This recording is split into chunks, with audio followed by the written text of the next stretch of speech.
inspecting the official certification plan where they're lifting serial numbers off various pieces, making sure that the car is what it's supposed to be and not a rebodied or replica.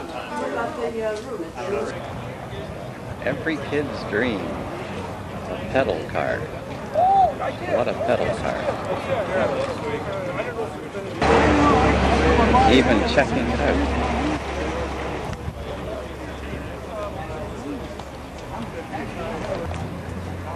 One of the celebrities that show up at these meets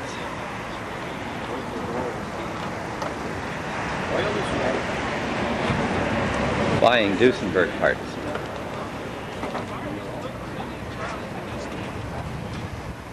Mr. Dress Up. Mr. Bob Gheen. Oh my. Aren't you doing the narration on the official film? I thought maybe you got mad because I talked to you about killing all the nice people. Oh, no, no. We follow, we like your president. They have a hard time. New Duesenbergs for the Duesenberg. Beautifully made to give you an idea of what it's supposed to look like when you put it on the car. The other two I filmed were upside down. Here you go. Get started in Accord for under $5,000. Needs a bit of polish. Let's look at the front. Back in the special exhibit. Perhaps we should paint the transmission cover too. But just think, $5,000, a few more for the missing parts, and about 3,000 hours. And this is what it'll look like.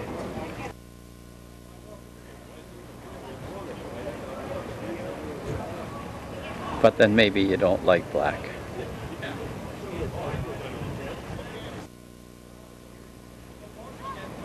So we also supply it in white. Take your choice.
Two reprobates solving the world's problems.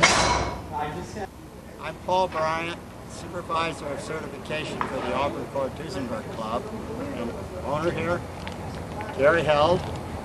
He's brought this new Cord restoration to us to be certified as an original. It looks like it was just produced, but we know, of course, from the styling, it's a Gordon Buick original style. We then go to the serial number plate, to the unit number on the frame, to the engine number, the body number, and we indicate whether all of these are original components. They may have been moved from one car to another if they're the right type. That's part of the history. But usually we find that the original components, like this car, are all still together.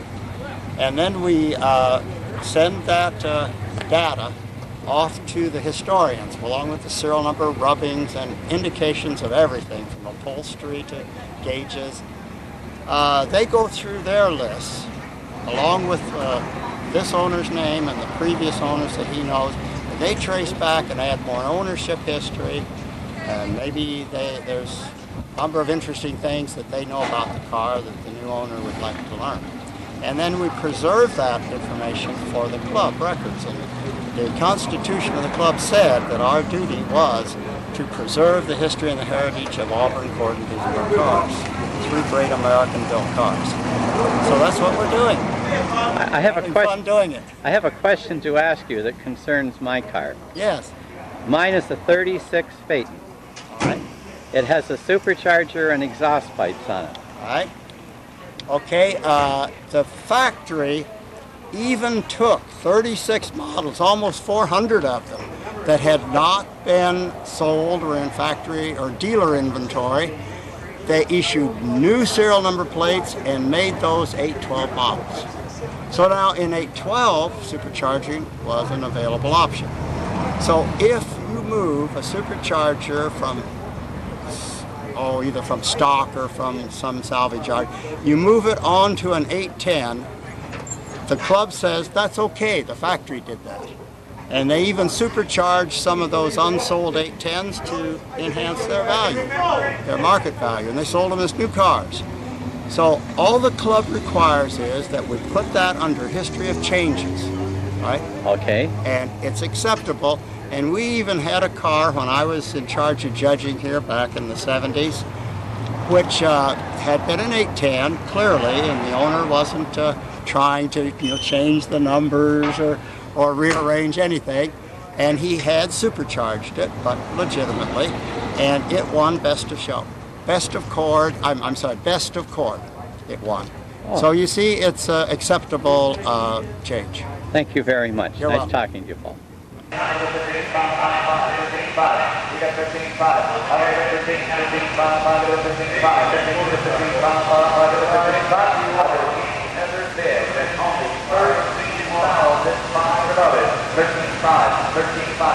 Low body, guys, it's got 26,000.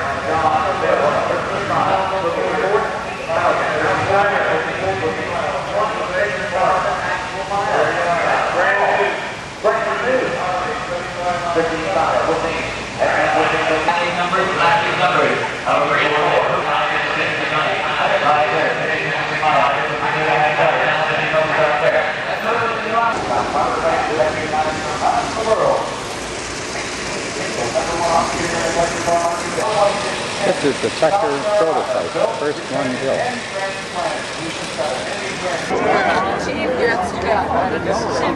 Good time. Oh, yeah. Here we have Bruce Woodson and his wife, Carol Gheen. Bruce brought his Cord for the first time this year in a long time. We'll get a picture of it later.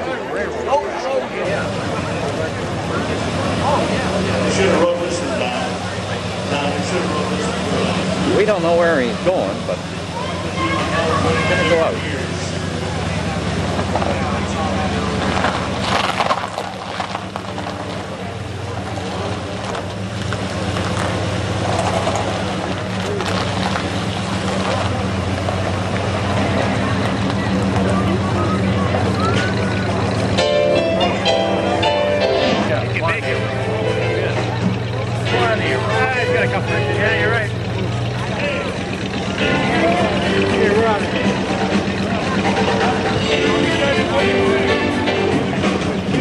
And away we go. I wonder how many people would park their Duesenberg in the middle of the street, tail end sticking out of the main thoroughfare. Only at Auburn.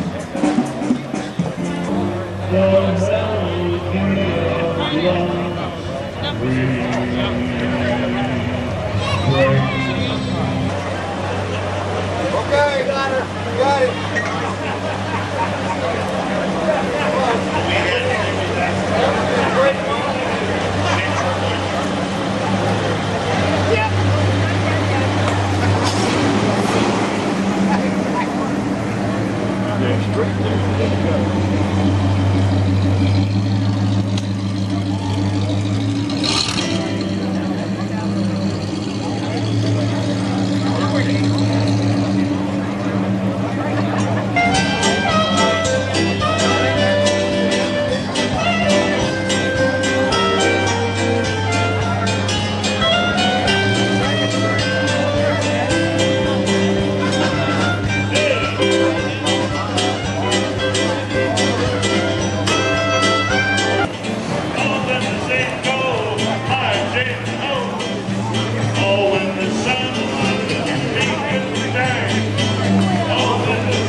Cords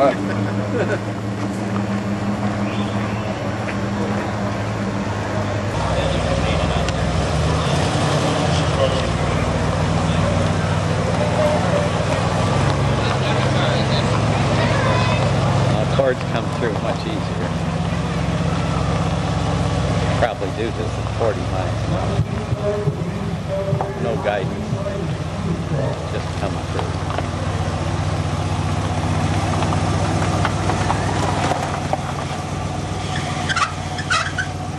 Whoops.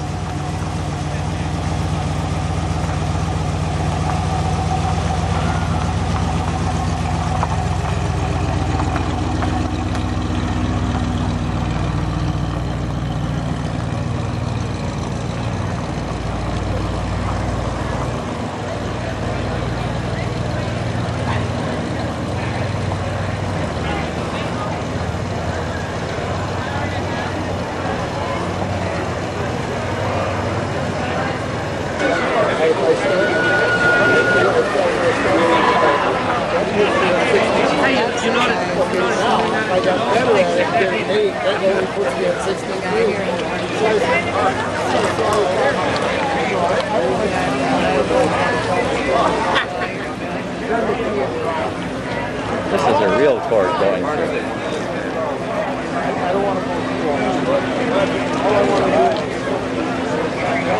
No power steering screw.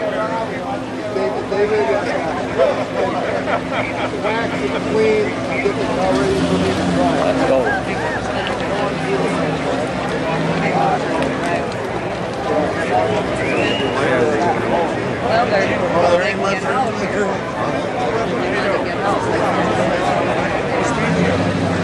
We're having a little difficulty.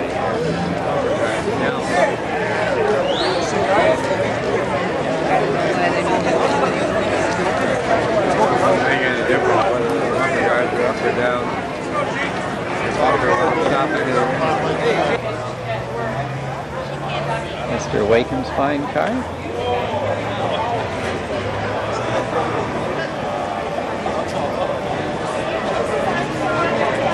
Taking about 11 o'clock at night.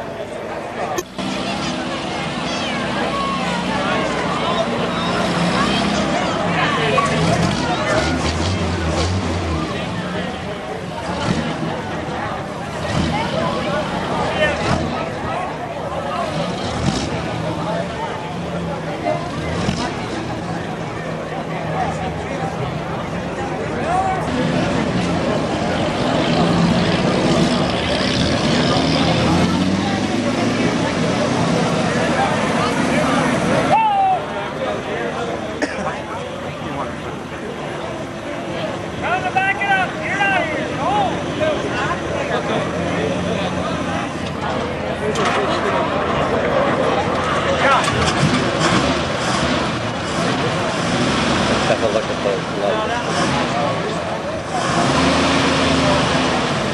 That's how dark it is. What's bright? Hey, do it there. I'm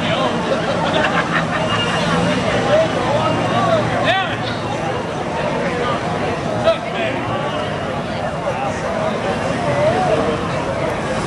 I like the color.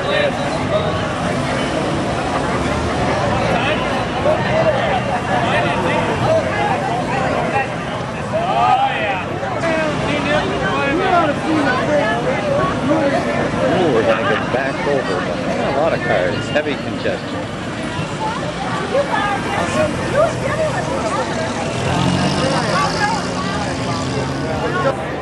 Something like this is really rare.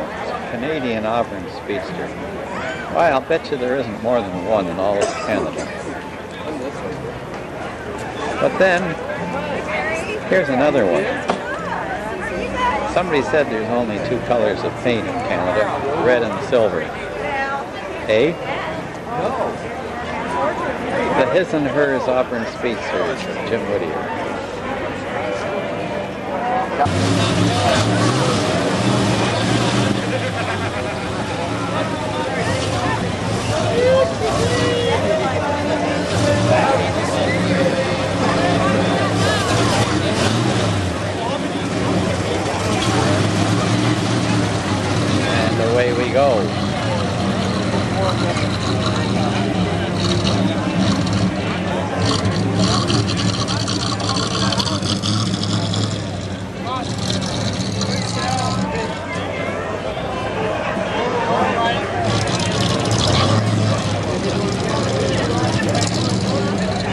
better move.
This is a cord crankshaft belonging to Dr. Flywheel.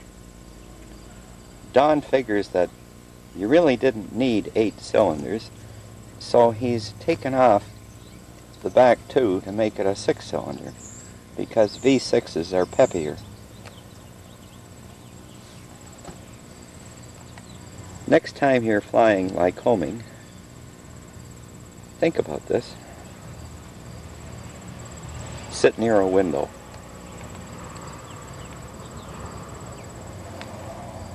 As soon as we get some crazy glue, we'll have it back on the road in no time. He actually took it apart so we could clean out the oil hole. They really don't join together too well.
What color? Okay. Auburn, you're saying? Yeah, okay. I think you guys saw the news. 2 cents for the good A blue violet car. Wow, 14. First time I ever saw that. I do.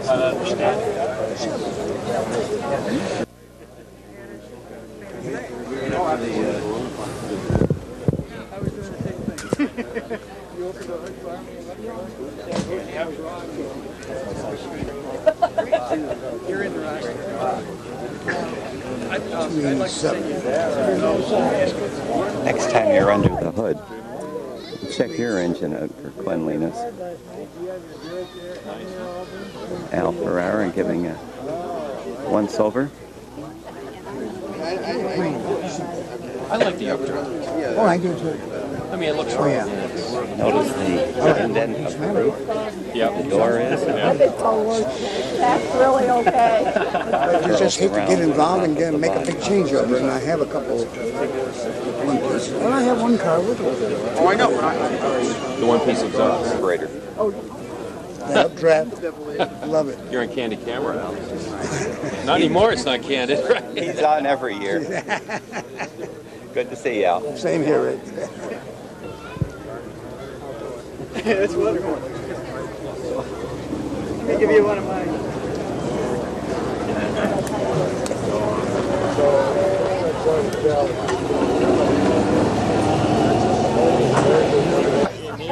You need need to have some historical input there. Yeah. Well, there's the judge looking around. Always taking pictures. The owners of the car. Yeah.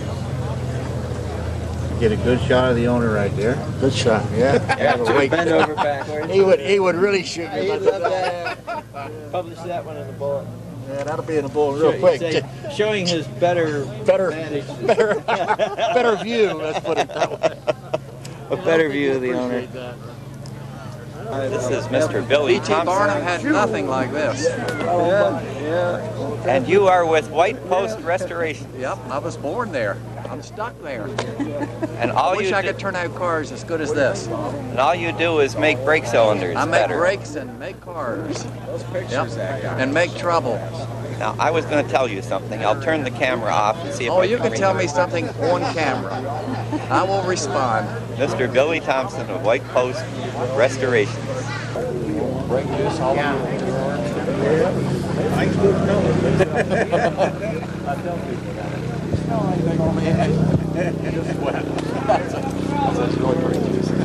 Bo said he contacted you on the internet the other day. He did indeed, and I responded to him. Oh my God. You'd be surprised if people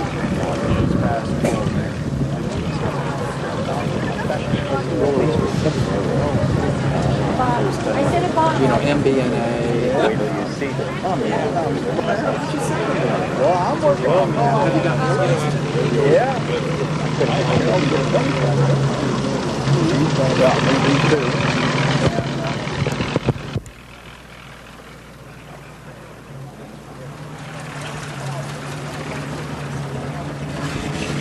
Nothing like Too bad we have the hood up. What a wonderful car in Duesenberg. I'm always fascinated by the size of the door hinges.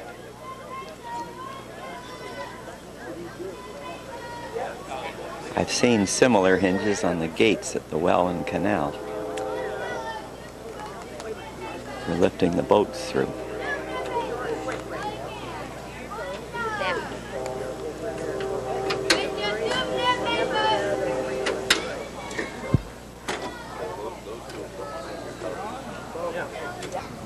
Well, this is Jim Whittier.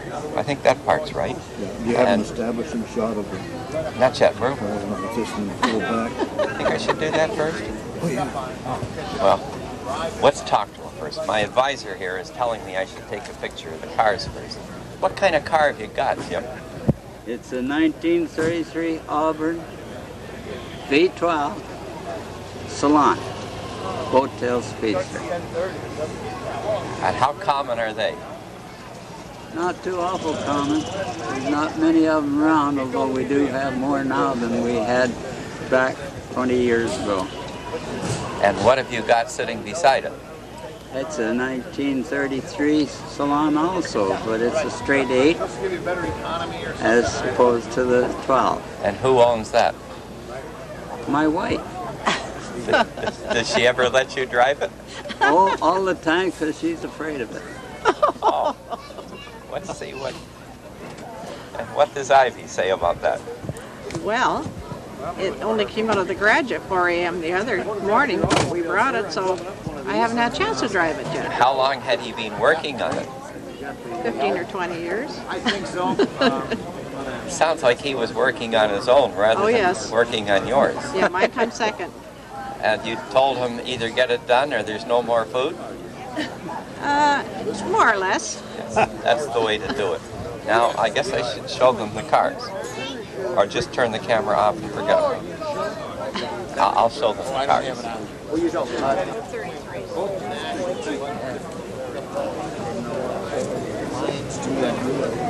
Our other car. This is the V12. And this is the straight 8 belonging to Ivy.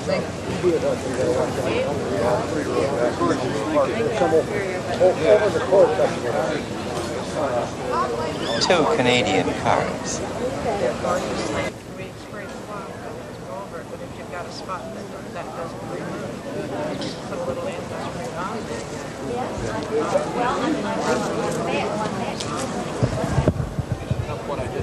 Let's have a look at the famous hotels.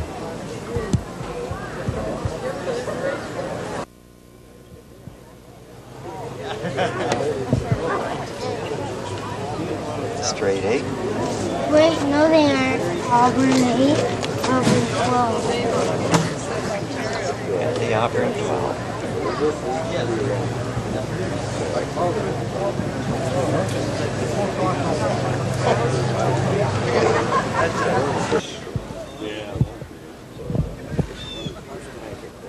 1932, you say? 32. Did you drive it today? Pardon? Did you drive it here today from Lafayette? I brought it in an enclosed trailer today, but we drove it. My wife drove it for, I think it was 12 years. How many? 7 years. 7 years. Did you like driving it? Oh, yeah, no, she loved it. 1 year, the last time she drove it, or the last time before she quit driving, we brought it up on a trailer, and out about halfway towards the interstate on 26, it came up a thunderstorm and you couldn't see nothing. And it scared her out. She said, what would I have done if I had been driving that? No place to go, you couldn't see anything.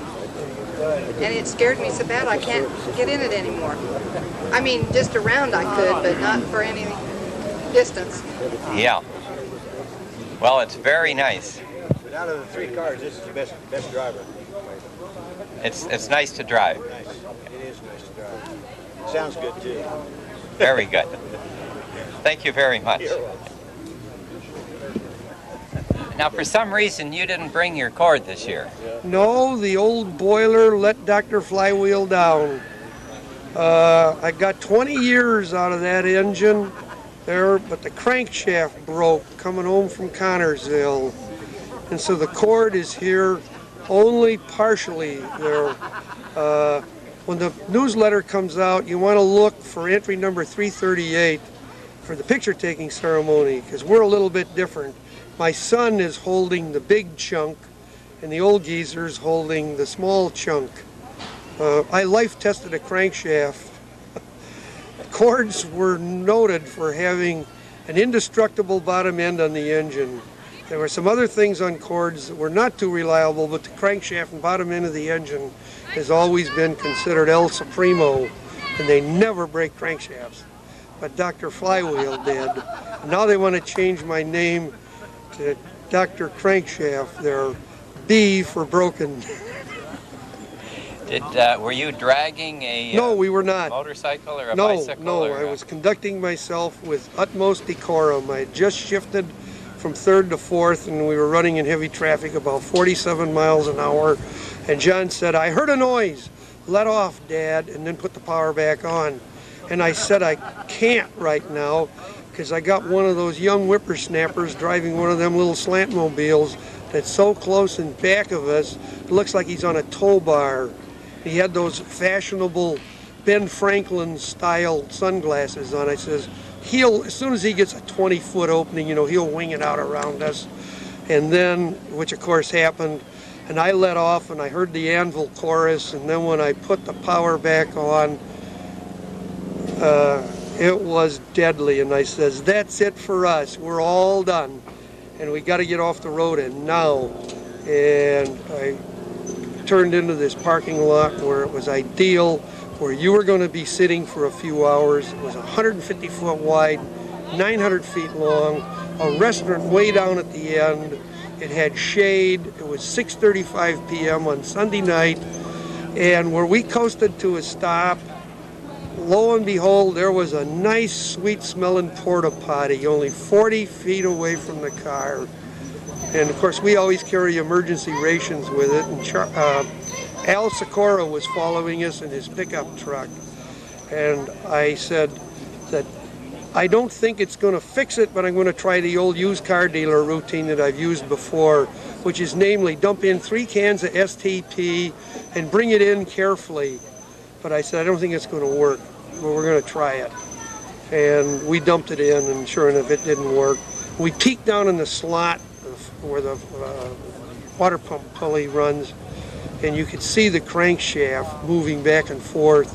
It wasn't running crooked because it was still supported by the main bearing, but it was drifting back and forth about 3/32 of an inch. And so I said, Al, would you mind running John home so he can get the trailer rig, and I'll wait here.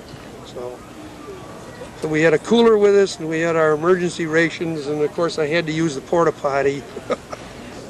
It was an ideal place to have a terminal problem. Would there be any chance of a demonstration of the sound that this engine... I couldn't do it, but it sounded like an air chisel running in a boiler factory on heavy plate. I mean, it was an anvil chorus.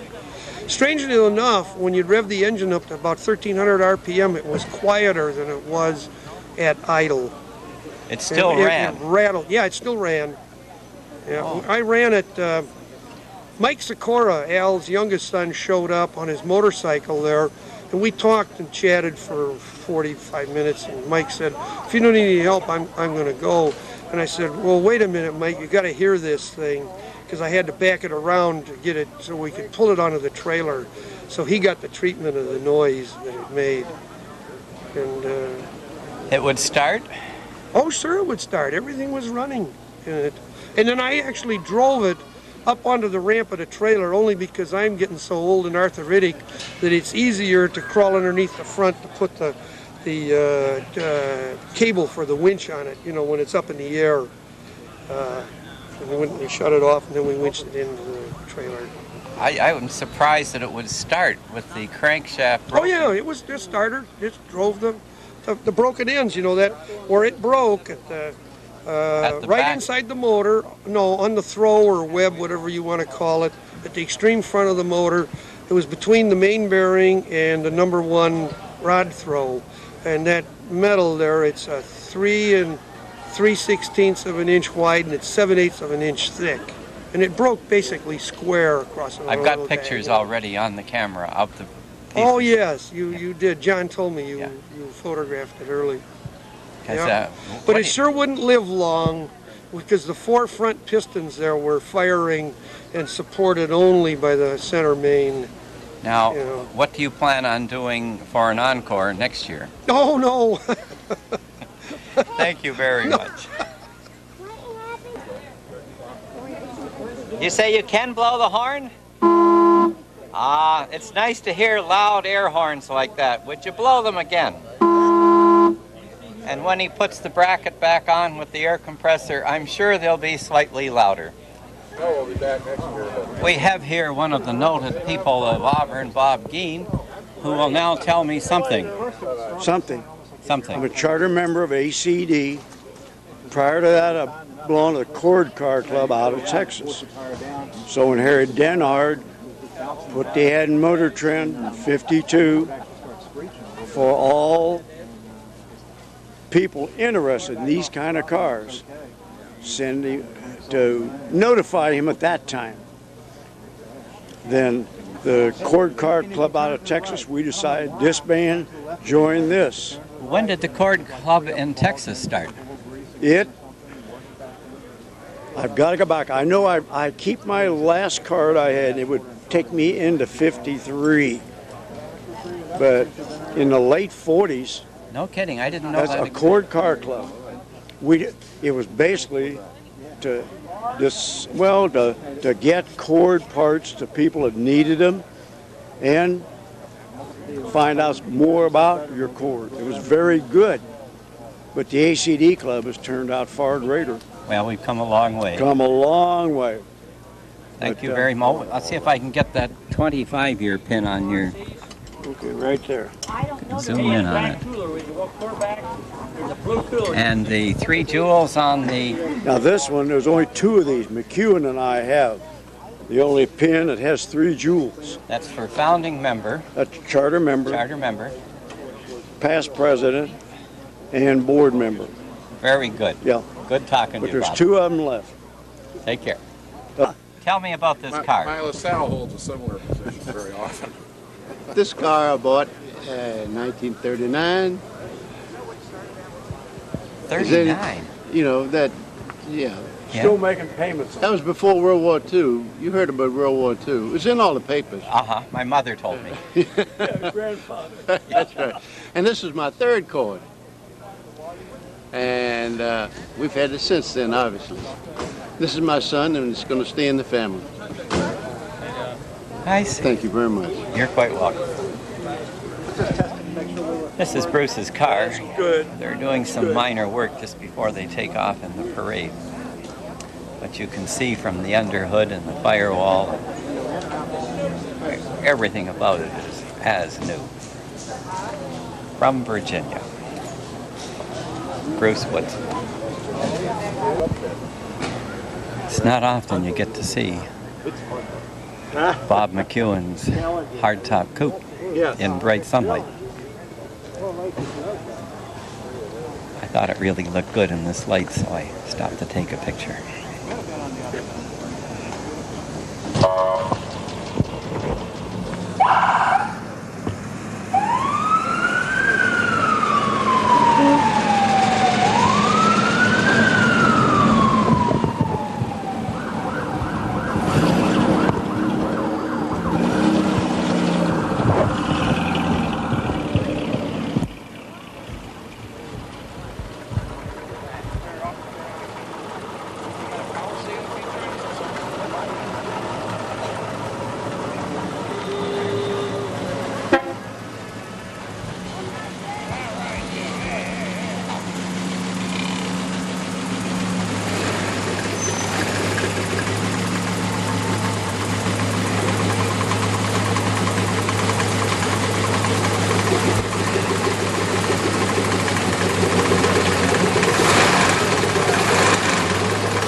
Appearance is everything, we know that.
good spot. I was up there shooting.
Kelly going by.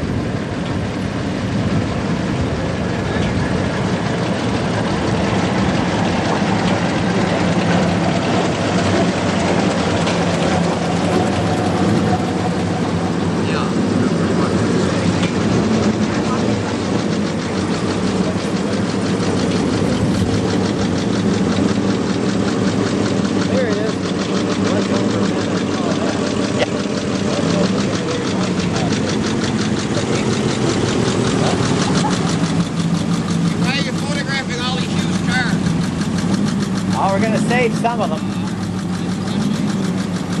There's a crusher at the end.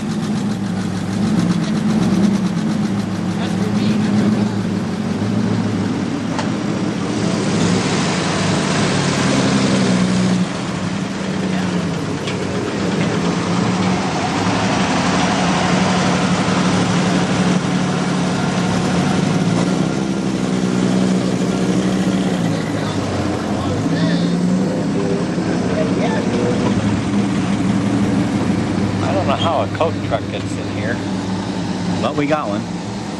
Genuine Chevy, complete with utility trailer. Whoops. And here comes a pair of his and her Auburn species.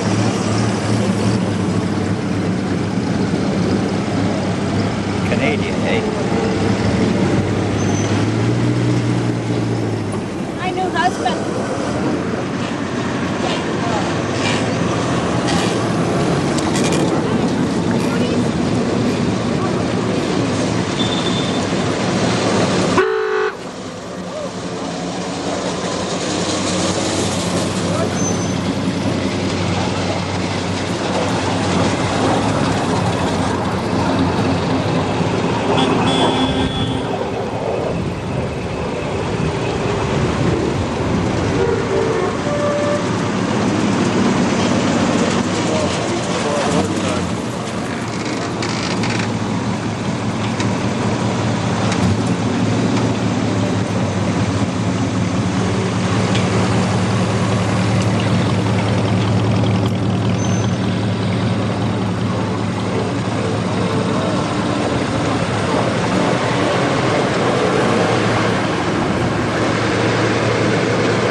Canadian camera? No. To take 3/4 pictures? 67%.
Turns the wrong way.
Hello, friends. Hello. Vote for us.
wasn't driving, she was passing.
It's got a mustache.